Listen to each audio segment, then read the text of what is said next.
Now what I just demonstrated here was a passive referral. What percentage of people passively refer? 3.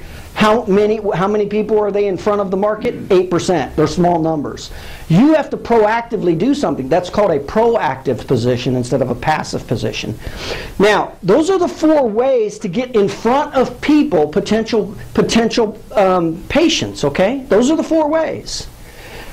You have less likelihood versus high likelihood. What are the 2 factors that makes one method much, much greater? There's a much, much greater, 75% chance of you getting business from an introduction than the 1% if it's a cold call. There's 2 factors that exist.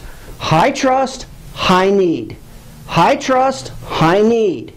Go where there's high trust, high need. So what I'm sharing with you is the very basic marketing programs that you should absolutely have in place no matter what. This is where you start, right? I'm showing you where you start when it comes to marketing, okay? This is the easiest, most profitable business to get.